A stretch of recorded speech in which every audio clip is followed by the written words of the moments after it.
পরের বলেই কিন্তু জেগে উঠেছে জম্পেস্ট লড়াইয়ের মধ্য দিয়ে দুটি দল যে টিম সাজিয়েছে সেটা বলাই বাহুল্য। অসাধারণ এবং অগণিত দর্শক শ্রোতা তারা কিন্তু মাঠে এসে ভিড় জমিয়েছে এবং আপনারা উপভোগ করবেন জমজমাট প্রথম সেমিফাইনাল খেলাটি। আসসালামু আলাইকুম রাহমাতুল্লাহ। শুরু হয়ে গেল আরো একটি ফুটবল টুর্নামেন্ট তালঘরিয়া সরকারি প্রাথমিক বিদ্যালয় মাঠ প্রাঙ্গণে এবং টুর্নামেন্টের প্রথম সেমিফাইনাল খেলাটি ঘটতে চলেছে এবং জমজমাট লড়াই জম্পেস্ট লড়াইয়ের মধ্য দিয়ে দুটি দল কিন্তু এসেছে ইতিমধ্যে মিঠু ফুটবল একাডেমি তাহিরপুর বনাম উত্তর একডালা বাগমারা এবং এই খেলাটি দেখার জন্য মাঠের চারিপাশে কিন্তু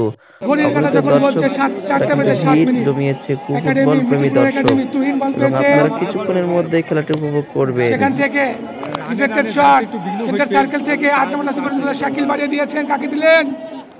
ভুল পাস হয়ে গেল, সেখান থেকে বল চলে গেল 500 অতিক্রম করে মাঠের বাইরে, যার ফলে থ্রোইন। 2-0 গোলে পিছিয়ে থাকা উত্তর ফুটবল একাডেমি। দেখা যাক সেখান থেকে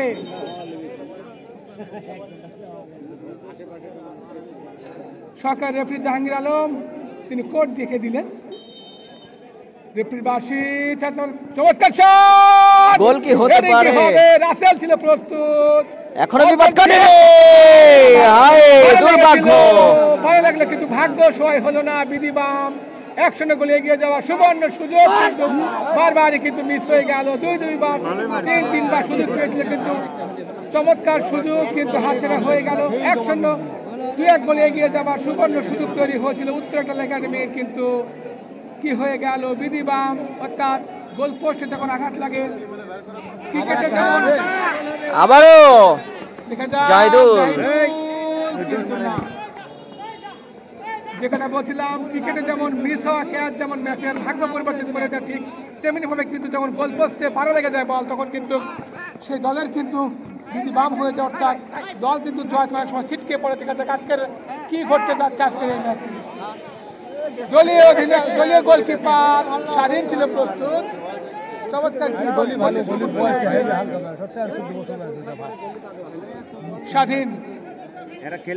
স্বাধীনকে কিন্তু অনেকটা পরাস্ত করতে সমর্থ হয়েছে ওই মিঠু একাডেমির উইঙ্গাররা। যা খেলা ফিরছি আমরা, সেখানে পাঠাতে উদ্দেশ্য 2 নম্বর জাতীয় খেলোয়াড় শান্ত শান্ত শান্ত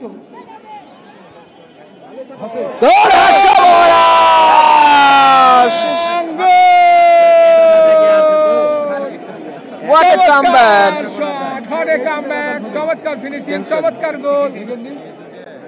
জানিয়ে দিব স্কোর লাইন: মিঠু একাডেমি 2, উত্তর একডালা 1। এই যে কোনো অবস্থা, তখন আবারও মাইক্রোফোনে ধারাভাষ্যের পরিবর্তন আমন্ত্রণ যাচ্ছি আব্দুল মালিক তোমাকে। ফুটবল একাডেমি দিয়েছেন বাপ আনতে সতীর্থের উদ্দেশ্যে, আবারও ভুল পাস হয়ে গেল।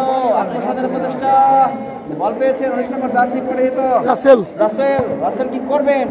বাড়ি দিয়েছেন তুহিনের উদ্দেশ্যে, তুহিন থেকে সবুজ 7 নম্বর জার্সি পরে তো সবুজ বলেন নাগল পারেন না, এখানে ক্লিয়ার করে দিলেন স্নায়ুচাপ ওই উত্তর একডালা ফুটবল একাডেমি।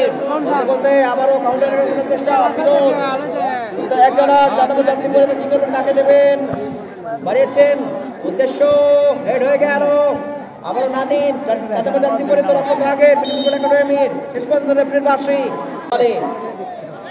সময় যত করাচ্ছে আস্তে আস্তে স্নায়ু চাপ কিন্তু লাগছে উত্তর একডালার, কেননা তারা 1-0 গোলে কিন্তু 1 গোলে কিন্তু পিছিয়ে রয়েছে। যে কোনো সময় ফুটবলে কোনো কিছু অসম্ভব নয়, যে কোনো সময় খেলার মোড় কিন্তু পাল্টে যেতে পারে। বলতে বলতে আবারও 5 নম্বর জার্সি পরে যেত মিঠু ফুটবল একাডেমি। চমৎকার বাড়িতে সাব্বির সতীর্থের উদ্দেশ্যে, আবারও রেফারির বাঁশি এবং অফসাইড সংক্রান্ত বিধিভঙ্গের কারণে গোলকে। দর্শক আপনাদেরকে আবারও জানিয়ে রাখি, এই টুর্নামেন্টের দ্বিতীয় সেমিফাইনাল খেলাটি আগামী 13-11-2025 রোজ বৃহস্পতিবার, যেখানে মুখোমুখি হবে হলুদঘর বনাম বাগমারা ফুটবল একাডেমি। আগামী 13-11-2025 রোজ বৃহস্পতিবার, যেখানে মুখোমুখি হবে হলুদঘর বনাম বাগমারা ফুটবল একাডেমি। এই খেলাটি দেখার জন্য আপনাদেরকে আরেকবার আমন্ত্রণ জানাচ্ছি কমিটি বক্সের পক্ষ থেকে। আবারও চমৎকার ফিরোজ বাড়িয়েছে সতীর্থের উদ্দেশ্যে, সেখান থেকে ফিরোজ 4 নম্বর জার্সি পরে তো অভয় দত্ত প্রচেষ্টা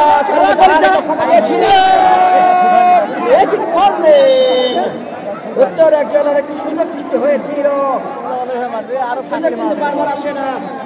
একটি সুযোগ কিন্তু লাভ করেছে, সময়টা পেয়েছিলেন ওই 6 নম্বর জার্সি পরিহিত, তিনি কিন্তু সুযোগটি হেলাই নষ্ট করলেন।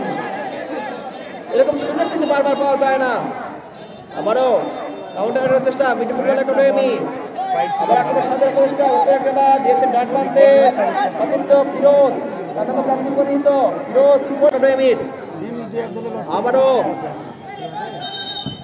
আবারও রেফরির পাশে এবং রেফরি রহিদুল ইসলাম, তিনি দক্ষ হাতে কিন্তু পরিচালনা করছেন আজকের এই প্রথম সেমিফাইনাল খেলাটি এবং টান উত্তেজনা বিরাজ করছে উভয় দলের মধ্যে।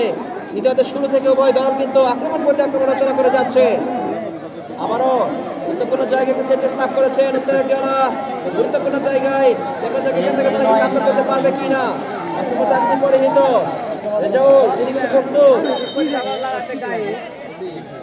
রেজাউল কি করবেন সেটা মানব প্রাচীর, উত্তরের জেলার একাদশ খেলোয়াড় প্রতিপক্ষের মধ্যে রেজাউল রামভাই বল করলেন, প্রতিপক্ষের গায়ে লেগে ডিফেক্ট হয়ে গেল। এখনো নিজেদের নিয়ন্ত্রণ রেখেছেন, শেষ পর্যন্ত নাদিমের হেড, রক্ষণভাগের অত্যন্ত চৌকস খেলোয়াড়ের নাদিম, 4 নম্বর জার্সি পরিহিত মিডি ফুটবল একাডেমি দিয়েছেন নাইম, ফাইম দিয়েছেন। এখনো নিজের নিয়ন্ত্রণ রাখার চেষ্টা, কিন্তু কাউন্টার অ্যাটাকের চেষ্টা মিডি ফুটবল একাডেমি তুহিন বাড়িয়েছেন, 4 নম্বর জার্সি পরিহিত নুরুজ্জামান।